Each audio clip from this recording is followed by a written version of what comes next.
আব্বাস সিদ্দিকী তো 2021-এ দাঁড়ালো না কেন? যে জায়গায় দাঁড়াবে সেই জায়গায় হারবে, 110% হারবে হারবে হারবে। তো উনার জানাজার নামাজ কে পড়াবে? ওনার জানাজার নামাজ তাহলে মমতাকে ইমাম করতে হবে। তা মমতা ব্যানার্জি ইমাম করতে হবে। ক্যামেরা বলেছিলেন তা না হলে এক কাজ করতে বলে শওকতকে ইমাম হতে বলেন, আর না হলে কাইজারকে ইমাম হতে বলেন। সিদ্দিকী সবাই কেমন আছো? আশা করছি তোমরা প্রত্যেকেই ভালো আছো। আজকে আবারও নিউ ভিডিও নিয়ে চলে আসলাম। আজকের ভিডিওটা খুবই ইন্টারেস্টিং হতে চলেছে। আজকে কি ভিডিও নিয়ে আলোচনা করতে চলেছি তোমরা প্রত্যেকেই বুঝতে পেরেছ। তোমার সিদ্দিকী সাহেবের একটা ভিডিও দেখছিলাম, মানে খুবই ভালো লাগলো, আমার খুব ভালো লেগেছে। কার কি কেমন লেগেছে জানি না, তবে আমার খুব ভালো লেগেছে। তবে সর্বপ্রথম আমরা পীরজাদা কাসেম সিদ্দিকের তেনার একটা বক্তব্য শুনবো। বেশ সোশ্যাল মিডিয়াতে খুব ভাইরাল সেই বক্তব্য। তবে কাসেম সিদ্দিকী বলেছে যে আব্বাস সিদ্দিকী যেখানেই ভোটে দাঁড়া তাকে কেউই ভোট দেবে না, কেউ সাপোর্ট করবে না। চলো কাসেম সিদ্দিকী সেই বক্তব্য শুনি, তারপর কথা হবে কাসেম সিদ্দিকীর বিষয় নিয়ে। আর তো সিদ্দিকী সাহেবের সেই ভিডিওটাও দেখাবো। চলো ভিডিওটা স্টার্ট করি। আব্বাস সিদ্দিকী তো 2021-এ দাঁড়ালো না কেন? যে জায়গায় দাঁড়াবে সেই জায়গায় হারবে, 110% হারবে হারবে হারবে। আর ও কোনোদিন দাঁড়াবে না। এটা একটা বাজার গরম করতে চাইছে, বাজার গরম করতে চাইছে। আজকে ওনার ভাই ভাঙড়ে লেভেলে, ভাঙড়ে উনি কি করেছে, কি কাজ করেছে? একটা কাজ একবার দেখার তো ঘুরে। ও ভাঙড়ের পাড়ায় গ্রামে ঘুরবে, আমার মিডিয়া যাবে, ওকে দেখাতে হবে যে আমি কি কাজ করেছি। আজকে তার ভাই বলছে আমি দাঁড়াবো, টোটাল বাজার গরম করতে। তবে পীরজাদা কাসেম সিদ্দিকীর বক্তব্য শুনলেন। তিনি বললেন যে আব্বাস সিদ্দিকী ভাইজান নাকি বাজার গরম করার জন্য নাকি মাঠে নেমেছে। তো পীরজাদা কাসেম সিদ্দিকীর কাছে একটাই প্রশ্ন, আব্বাস সিদ্দিকী নয় বাজার গরম করার জন্য মাঠে নেমেছে, এতদিন তাহলে আপনি কি গরম করছিলেন? আপনি তো বাজার আর গদিটাকেও গরম করে বসে আছো। আপনার তো সামনে বডিগার্ড, পিছনে বডিগার্ড, গাড়িতে বসলেই গাড়ির মাথায় কাঁই করে একটা মানে টাইট জ্বলছে। আপনি তো এটাই চেয়েছিলেন। তো এটা চার জন্য তো আপনাকে বাজারও গরম করতে হয়েছে আর গদিও গরম করতে হয়েছে।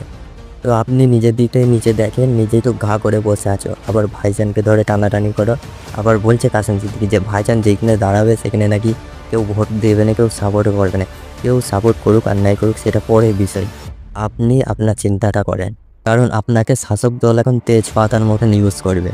আর ঠিক যখন 26-এর ভোট কেটে যাবে, ব্যাস আপনারও কাহানি শেষ। তখন আপনার কতটা ইজ্জত থাকে সেটা বাস্তবে তখন কিন্তু প্রকাশ হয়ে যাবে, তখন কিন্তু পুরো বাংলার মানুষ দেখতে পাবে। তবে আমি একটা জিনিস দেখছিলাম, পীরজাদা তোহা সিদ্দিকী সাহেব এই যে কাসেম সিদ্দিকীকে পাগলা যে বলে, এটা কিন্তু খারাপ কিছু বলেনি, একদম 100%-এর মধ্যে রাইট কথা বলেছে।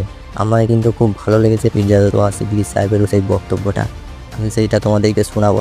চলো পীরজাদা তোহা সিদ্দিকী সাহেব তিনি কি বললেন, আরো কিছু বললেন, সেই বক্তব্যটা আমরা শুনি। চলো ভিডিওটা স্টার্ট করি। উনার জানাজার নামাজ কে পড়াবে? ওনার জানাজার নামাজ তাহলে মমতাকে ইমাম করতে হবে। তা মমতা ব্যানার্জি ইমাম করতে হবে। ক্যামেরা বলেছিলেন তা না হলে এক কাজ করতে বলে শওকতকে ইমাম হতে বলেন, আর না হলে কাইজারকে ইমাম হতে বলেন। সিদ্দিকী ও আজকে আব্বাসের বিরুদ্ধে কথা বলছে। আব্বাস নাকি ড্রামা করছে, অমুক করছে, বাজার গরম করছে, মানে যেখান থেকে ভোট দাঁড়াবে সেখান থেকে হারবে। ওর মুখ না মুখোশ। দুদিন পরে বলেছিল যারা তৃণমূল করে তাদের কবর দেওয়া যাবে না, তাদের জানাজা না পড়া যাবে না। সাধারণ মানুষ বুঝতে পারছে। হুজুর এখন তো উনি তো তৃণমূলে। হ্যাঁ, উনার জানাজার নামাজ কে পড়াবে? ওনার জানাজার নামাজ তাহলে মমতাকে ইমাম করতে হবে।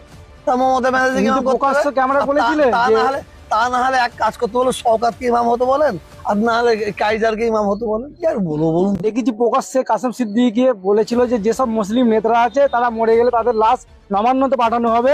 এবং এখন বর্তমানে তিনি তৃণমূলের সাধারণ সম্পাদক, তিনি আইএসএফ থেকে তৃণমূলকে আক্রমণ করেছিল, এখন তৃণমূলে থেকে আইএসএফকে আক্রমণ করছে। আপনি কি নজরে দেখছেন এটা? কেন ওর কথা বলছেন? নাট ঢিলের কথা কেন বলছেন? ওকে মানুষ নাট ঢিলে বলে জানে।